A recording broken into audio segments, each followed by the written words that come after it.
What is up, you guys, and welcome back to the channel. I'm your host, Drew Hoover, and today we're going to go over quick recaps of the NFL Draft. I'm going to split it into divisions, starting with the AFC North. The reason I'm talking a little bit fast is because I realize my videos have gone long, so I'm hoping that I can shorten these videos so that way you guys can stay engaged for the videos as long as you can.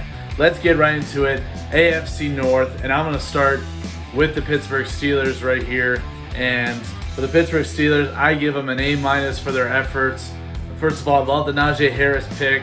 The more I learn about him, the more I feel like he's almost like the minister of defense, Reggie White, where he dominates on the field and does goodwill towards men off the field. I love that pick a lot. Also notable picks by the Pittsburgh Steelers is Freiermuth, the tight end from Penn State, adding just another weapon to the weapons they already have right there. And then Quincy Roche is one that I would keep an eye on. To me, he's my sleeper in this draft right here. When Greg Rousseau decided to opt out, it was both Jalen Phillips and Quincy Roche, who, by the way, transferred from Temple, that had an opportunity to play. Now that they've drafted him, you might see him in the lineup maybe this year or next year. And I think he has a lot to prove right there. So, A- for the Pittsburgh Steelers. Next, I'm going to do the Cincinnati Bengals, and I give them a B+ for their efforts. First of all, I love the Jamar Chase pick.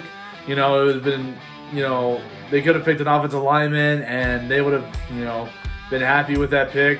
But, one of the themes of this draft was, connecting players with old teammates and stuff, and you just can't deny the chemistry that Joe Burrow and Jamar Chase had in 2019. You bring that to Zach Taylor's West Coast offense along with Tyler Boyd and T. Higgins. I think the offense can really take it to the next level.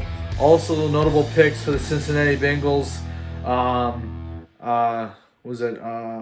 Jackson Carman, the guard from Clemson. Again, when you talk about passing over Penei Sewell, you needed offensive line protection. I think that's a very good decision they made right there.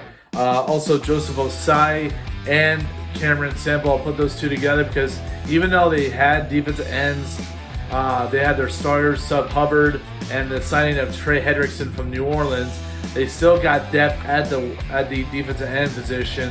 Again, Joseph Osai, who to me was a top 5 pass rusher from Texas, which again I did see him sliding into day 2 and then Cameron Sample, the defensive end from Tulsa.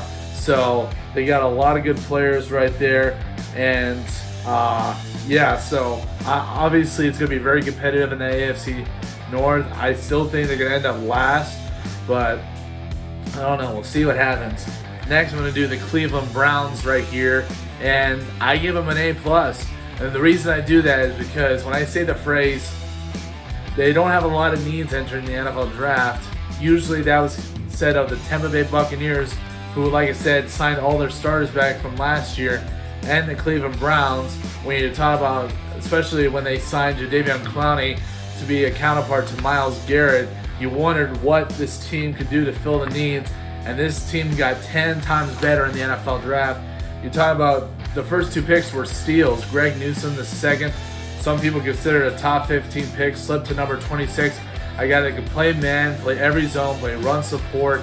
I mean, we talk about, Jadeveon Clowney and Myles Garrett. Now you have someone to counterpart Denzel Ward, and then obviously Jeremiah owusu-koromoah.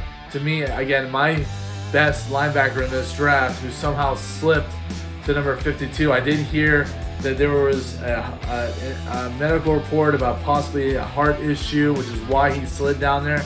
I still think that probably the fact he was only 6'1", there was a lot of people that were at 6'1" or a little undersized that slid in this draft.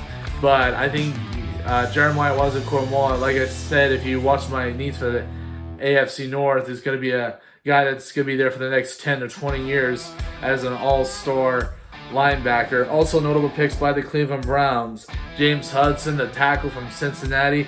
Again, adding more depth to the offensive line. Tony Fields II, a transfer from Arizona who played for the West Virginia Mountaineers last year. I like that pick because I felt like the linebackers were their weakest spot in the whole team, and they got two good linebackers right there. And then the last pick they had in the draft, Dimitri Felton, who could play running back and wide receiver out of UCLA. So I like that pick a lot. And then finally, let's finish off with the Baltimore Ravens. And I give them an A- for their efforts. I like the fact that, you know, another trend in this draft is depth. Some of it has to do with, you know, COVID and stuff. Especially when you look at the wide receiver position. I always go back to Cleveland and the New York Jets when the whole wide receiver core got COVID and they had no one, and the Jets won, therefore giving Jacksonville the #1 overall pick. And so, they doubled up on wide receiver, getting Rashad Bateman in the first round, but then also getting Tylan Wallace. I think those are two solid picks right there that are going to be behind Marquise Brown. And like I said, I've mentioned the thing about, you know, injured wide receivers in the past. Sammy Watkins, I don't know if he's going to be healthy this season, but at least they got a bunch of talented wide receivers that can step it up to the plate. Then you got, they doubled up on the defensive ends, getting Jason Oye, the defensive end from Penn State in the first round.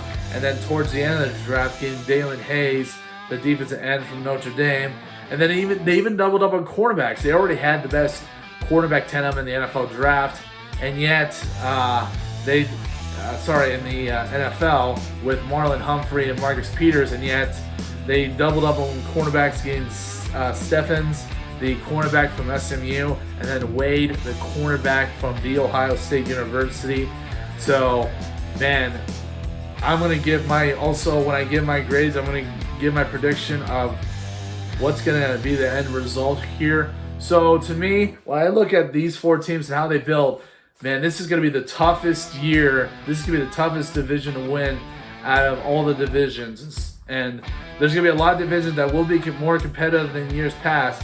But when you talk about this division, I can see three teams entering the playoffs this year. But who's going to end up winning the AFC North title? Obviously, the Baltimore Ravens, they've shown they can win the title. Baltimore Ravens, under Lamar Jackson, won their first playoff game last year. You're hoping that these needs, especially on the defensive side, could help out. You talk about the Steelers, they had a little bit of meltdown after that 11-0 start, and like I said, the fact that they lost to the Cleveland Browns. And honestly, I think the Cleveland Browns is my favorite to win the AFC North this year. Again, when you talk about the talent that's already there, they rarely had to touch the offensive side, which I will mention Anthony Schwartz, who's a track star I mentioned when I was talking about the Packers, when I wanted them to pick him. But then you get an excellent slot receiver alongside Jarvis Landry and Odell Beckham there. And like I said, when you talk about what they added on defense, that defense is what I feel like it's what's going to carry that Browns team. And people talk about Baker Mayfield carrying the load. As long as they continue to run the ball hard, he shouldn't have to be relied on big games. But I wouldn't be surprised if they would, especially if you're talking about going back to the playoffs. They lost 21-18 against the Kansas City Chiefs last year, when the next week they blew out the Buffalo Bills. So I don't know. We'll see what happens here. But watch for Cleveland not only to win the AFC North, but to make a big splash in the playoffs. And this has been my 2021 NFL grades for the AFC North. Please stay tuned for the other ones as well. Have a good day, everybody.